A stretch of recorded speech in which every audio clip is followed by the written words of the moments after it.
J'ai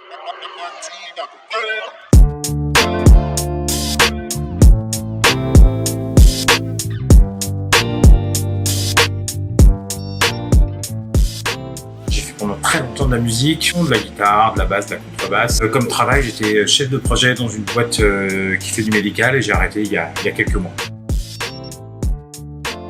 Comme plein de gens, une vidéo vue sur YouTube, la vidéo d'Herbenet, où ils se suivent dans la forêt, et quand j'ai vu ça, je me suis dit c'est pas possible que j'essaye pas un jour ce truc-là, ça a l'air dingo. Pilote, non, peut-être dans des métiers un peu dérivés, je sais pas, je suis en pleine réflexion sur ce que je vais faire après. Des moments ensemble à partager, ça, voilà, c'est ce qui m'a poussé à créer Culture FPV d'ailleurs. Ça, c'est ce que j'aime le plus, et puis évidemment, voler, c'est la grosse cerise sur le gâteau, on va dire. Bah ouais, j'ai une femme, des enfants, donc forcément je peux pas faire tout le temps ce que je veux, même si j'ai une femme que j'adore, merci, et qui est une crème et qui me laisse beaucoup de liberté. Oui, il y a des moments où je suis un peu bloqué et je peux pas faire ce que je veux. Oui, plein. J'aime faire de la vidéo au sens large, je fais de la photo, tout ce qui est artistique me plaît énormément et j'adore bidouiller, rechercher, etc. Oui, j'ai l'impression d'être un enfant par rapport à mon entourage. La plupart des gens comprennent pas le côté drone FPV et puis le côté recherche artistique, vidéo, photo. Les gens comprennent, mais ça met clairement un décalage entre eux et moi. Oui, ça c'est certain. Comme un pote à moi dirait, j'ai le style vieille dame. Donc voilà, je vole très cool, je volais un peu pour me faire plaisir. Plus qu'un trick en tant que tel, c'est plutôt les personnes qui l'interprètent en fait.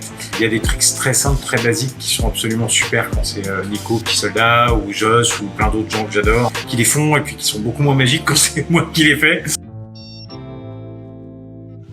Quand j'ai commencé, on se disait tous « Ah ouais, mais ça fait des images de fou. » Un jour, il va y avoir des gens qui vont vivre et être pilotes et faire des prises de vue pour la télé et tout ça. Le FPV à la télé, au ciné, etc. On en voit de plus en plus. Les pubs, les Fort Boyard, les Chanel il y a pas longtemps, ou Dior, je sais plus. Pardon, Finky, je me souviens plus laquelle des deux.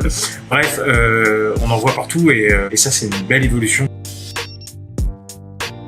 Et je pense que ce qui fait vraiment la différence, c'est le flow, la façon dont on les enchaîne, les différents rythmes qu'on met dans son vol, mais aussi à l'intérieur d'un tricks, comme la musique. La musique, il y a 12 notes, on arrive encore à créer, à faire des morceaux qui n'ont pas été faits avant, donc dans l'absolu, oui, on peut créer à l'infini. Jamais. J'ai bien galéré ces premiers mois. Après, j'ai progressé à un moment où j'ai fait pas mal de lift-off. Je sentais qu'il y avait des trucs qui venaient et que je me sentais plus à l'aise. Passer beaucoup de temps sur Simu, aller voler le plus souvent possible, et puis passer du temps avec des gens qui ont un sacré niveau aussi. Quand on est musicien, jouer avec des bons musiciens, écouter de la bonne musique, ça ouvre l'esprit. C'est pareil pour le pilotage. Les tournages dont on viendra, c'est à cause des moments qu'on passait simplement, journée, soirée, nuit, rebelote le lendemain matin, donc ça c'est vraiment des super souvenirs, mais c'est pas des souvenirs de session en tant que tel, mais plus de moments FPV, de moments de partage FPV. La région que j'ai beaucoup aimé visiter, c'est l'Alsace. J'y suis allé déjà plusieurs fois pour voler. C'est Bordeaux-Land, quoi. Taper dans un arbre, il y a 3 bandeaux qui tombent. Le sud de la France, c'est sympa, il y a plein d'endroits où les arbres sont chouettes et il y a de l'espace. La seule inquiétude que j'ai toujours, c'est que mon drone prenne feu et aille dans un arbre comme ça. Voilà. Le pire spot, c'est les parkings souterrains pour moi, avec 2 mètres de plafond et des poteaux tous les 3 mètres, et puis rien pour s'amuser vraiment, quoi.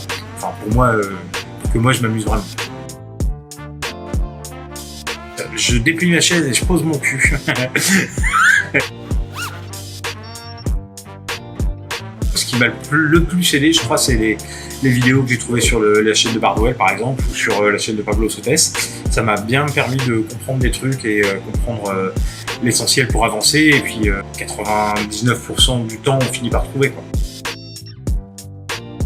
Ce que j'ai préféré faire pour aider les nouveaux, c'est de faire des tutos directement sur la chaîne. Et puis on a monté évidemment un groupe Culture FPV sur Facebook qui permet aux gens de s'aider entre eux. La meilleure aide, c'est de leur apprendre à apprendre et d'apprendre les gens à échanger, à discuter de choses et d'autres, et puis de problèmes aussi techniques évidemment. Il y en a plein. Brandon Lee par exemple, j'aime bien sa façon de bosser, sa façon d'expliquer les choses en vidéo. C'est principalement des chaînes de vidéomakers, leur façon de bosser à eux. Daniel Schiffer, comment comment est-ce qu'il tient sa caméra, comment est-ce qu'il conçoit ses plans, ses enchaînements, etc. J'ai quand même une énorme affection pour Joss en tant qu'humain et puis en tant que pilote. Pareil pour Nicolas Forestier, Kisada, Pika, Damien Gans et plein d'autres. Commencer à en citer, c'est pas très juste pour les autres parce que c'est des humains que j'aime et puis c'est aussi des pilotes qui me fascinent, quoi. Alors Damien, il va me fasciner par sa technique et sa capacité à enchaîner des mouvements, des trucs parfaits. Nico, il va m'inspirer, c'est clairement un artiste dans l'âme, quoi. Joss, il va m'inspirer parce que c'est un génie, quoi. En FPV, c'est un génie. Je crois pas qu'il y ait autant de génie sur la planète que Joss. Il arrive à chaque vidéo, à chaque lipo presque, à inventer des moves, à faire des trucs qu'il a jamais fait avant, simplement par instinct, quoi. Et il tourne dans tous les sens et il sait exactement où il est tout le temps. Mais il n'y a pas que, hein. C'est vraiment des gens que j'apprécie parce que j'ai passé du temps avec eux, mais il n'y a pas que. Alors ça m'intéresse surtout de les faire, en fait, tu vois. Il y a plein de petites séries comme ça avec des délires à la con qu'on a envie de faire. Il faut le temps, il faut trouver, il faut des moyens, etc. Mais à un moment ou à un autre, on le fera et ça me fait délirer, ouais, ce genre de projet un peu foufou, quoi. Les gens que je fréquente, ils sont plutôt dans un état d'esprit, on se motive les uns les autres à aller un peu plus loin. Finky, Joss, Nico, quand ils sont ensemble sur un spot, ils se poussent, tiens, regarde ça, machin, oh tiens, tu pourrais faire ça. Et ils se poussent au cul, vous voyez Finky, comment il pousse parfois Joss, c'est super bien. Ils sont plus dans cet état d'esprit-là, les gens que j'aime en tout cas. Prenez le temps de kiffer, quoi. Faire des vidéos, c'est super, ça apprend plein de trucs. C'est une démarche artistique, j'adore. Voler, c'est super. Prenez le temps aussi de simplement de kiffer et de partager les moments. Alors dans les styles, ouais, probablement. Il y a une nouvelle génération un peu juicy. On voit beaucoup de juicy partout. Il y avait moins de ça avant. Ah ben, ça me coupe pas du tout du monde qui m'entoure. Au contraire, j'ai rencontré plein de gens et passé plein de super moments. La plupart des gens que j'ai rencontrés sur des tournages comme On Viendra, par exemple, c'est des gens qui sont restés des potes, quoi. Les pilotes que j'ai emmenés, c'est des gens qui sont restés des potes. Vincent, qui tourne les reviews pour Culture, je l'ai rencontré sur le premier On Viendra voler chez vous. Voilà. Et des gens comme ça, j'en ai rencontré plein. C'est toujours un énorme plaisir, quoi. Ah ouais, mais je peux pas en parler encore. Ouais, toujours plein de projets, hein. Là, j'essaie de développer un peu mes skills en vidéo, trouver un groupe pour tourner un clip. Il y a pas longtemps, j'ai fait une vidéo pour un shop de tatou. Et puis, je vais continuer comme ça parce que ça me fait triper, simplement.